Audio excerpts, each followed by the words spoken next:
O jogo intrincado da política. Começa agora, JBR News. Olá, Rodolfo. Oi, Alexandre. Bom dia, amigas, amigos. Estamos aqui começando esse conteúdo, ficamos até pensando na chamada. Eu até fiquei pensando na palavra, Rodolfo e eu aqui. Às vezes a gente troca essas ideias antes de começar a gravar as análises para vocês. Mas intrincado, né, é um termo que define muito bem o momento que a gente está vivendo em Brasília. Para vocês terem uma ideia, a gente fechou a semana passada com uma dita definição do possível futuro presidente da Câmara dos Deputados. Cargo poderoso que define muita coisa nas nossas vidas e também a do presidente da República. A semana virou, o jogo também virou. A semana chega ao final e o jogo está completamente embolado e a gente não sabe o que acontece. Mas Rodolfo Lago tem uma teoria sobre isso. Mas antes de passar para Rodolfo Lago, só para vocês entenderem como é que está Brasília nesses dias. Nós tínhamos 3 candidatos inicialmente disputando a Câmara, que era justamente Marcos Pereira, do Republicanos, Elmar Nascimento, do União Brasil, e Antônio Brito, do PSD. Essa semana, Lira categoricamente deixou claro, através inclusive de imagens que falam mais do que palavras, que o candidato dele de fato é Hugo Mota, aquele que foi alçado ao posto na reviravolta que houve na semana passada.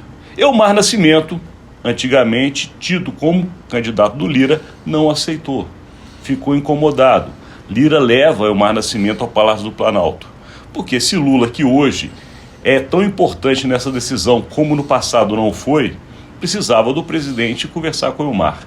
O bastidor é que realmente Elmar teve uma conversa e o presidente tentou demovê-lo da ideia de concorrer. Não seria bom para ele concorrer? Que fosse com o Hugo Mota, que compôsse com Arthur Lira e que mantivesse o jogo para continuar. Ele foi categórico. Ele manteve a candidatura. Chega ao final de semana com risco de não ser candidato a absolutamente nada e nem mesmo ter o apoio do Lira, porque o jogo está muito difícil para ele. E aí vem uma teoria que quem vai explicar hoje é o professor Rodolfo Lago, para ver se a gente consegue entender os meandros do jogo político, Rodolfo. Não, pois é, enfim, quando o Marcos Pereira abriu mão da sua candidatura lá em nome do Hugo Mota, a ideia era de que o Hugo Mota representasse ali uma situação de consenso, de unidade.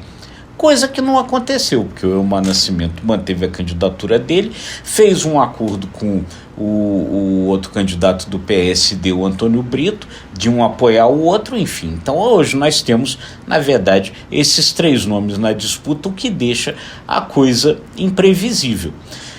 E a posição do governo, ela passa a ser agora uma posição, como o Alexandre estava explicando, fundamental nesse jogo. O Lula, nessa conversa aí com o Elmar Nascimento, o Alexandre deu o bastidor, sugeriu ao Elmar que compusesse. E aí Elmar não quer, e aí como é que as coisas então vão ficar?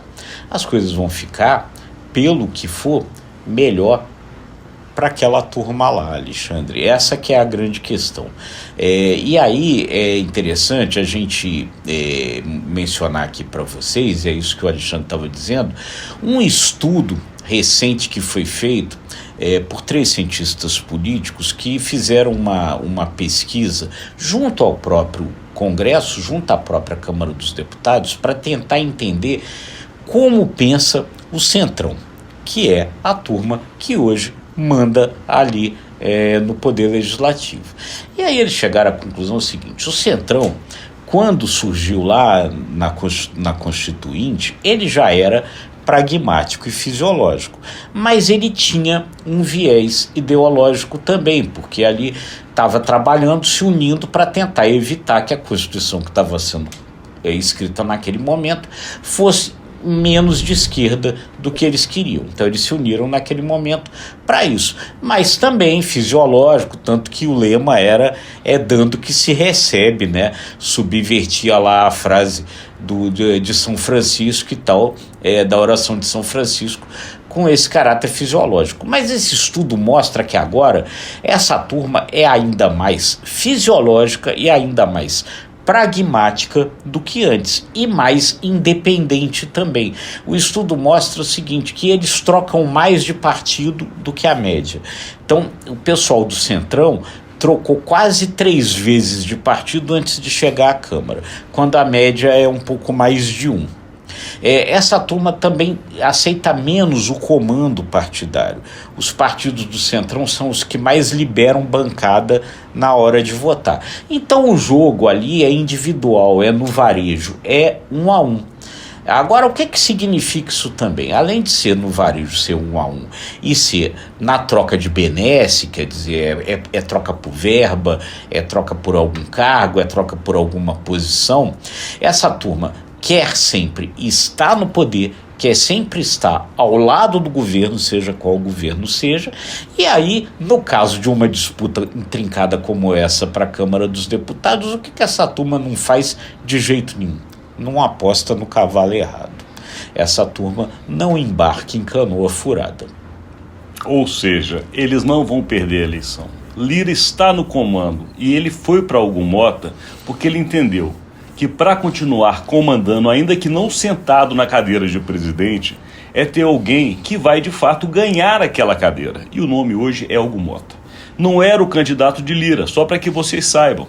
Lira apoiava Elmar Nascimento. Agora Lira apoia abertamente Hugo Mota. O Palácio do Planalto estava fora do jogo da disputa na Câmara dos Deputados. Hoje o Palácio do Planalto é um dos que mais tem força nessa disputa. O Centrão, que foi há poucos dias dito por Elmar Nascimento que tinha virado centrinho, está mostrando que continua centrão e poderoso, mas com esse viés que o Rodolfo falou e que é chamado de conservadorismo da conveniência. O termo não podia ser cunhado da melhor maneira, Rodolfo. Eles chamam assim, eles dizem que é um Centrão 2.0, cuja característica é isso aí, conservadorismo de conveniência. Agora, qual seria o risco agora para o Hugo Mota, Alexandre, só para a gente concluir, no momento em que o governo se torna importante nessa discussão? Se colar na testa do Hugo Mota, a ideia é de que ele seria um candidato de direita. Quer dizer, quando ele sai, esse grupo é que se aproximou primeiro dele, o governo ficou quieto. E aí fizeram algumas negociações ali nos bastidores que podem atrapalhar de alguma forma o Hugo Mota se ele se comprometer com isso, principalmente com a história da anistia aos condenados de 8 de janeiro, que a gente sabe é uma tentativa de anistia do ex-presidente Jair Bolsonaro. Se isso cola demais na testa do Hugo Mota, o governo pode dizer, eu não ganho nada numa composição com a qual o cara se comprometa com isso. Então hoje o Hugo Mota está tentando de novo retornar para as bases do governo, se comprometer menos com isso, porque senão isso pode ser uma armadilha para ele lá na frente.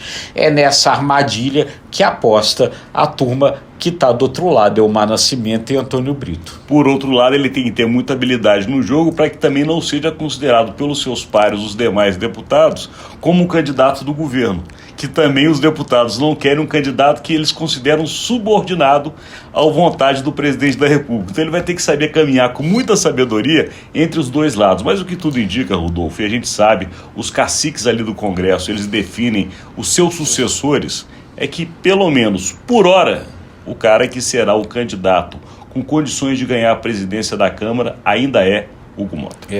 Pois é, mas ainda tem esses outros detalhes aí no jogo que a gente precisa ir observando. Enfim, ele ainda não é um jogo jogado ainda não. Longe de ser, por isso a gente está aqui. Mas vamos encerrar agora essa semana e também esse conteúdo de hoje, agradecendo a sua audiência. É isso aí, gente, deixando aquele convite. Se você gostou, curta, compartilhe, acesse imagemcredibilidade.com, se inscreva no ICTV e nos nossos demais canais. Um bom fim de semana aí para todo mundo. Obrigado e até segunda-feira.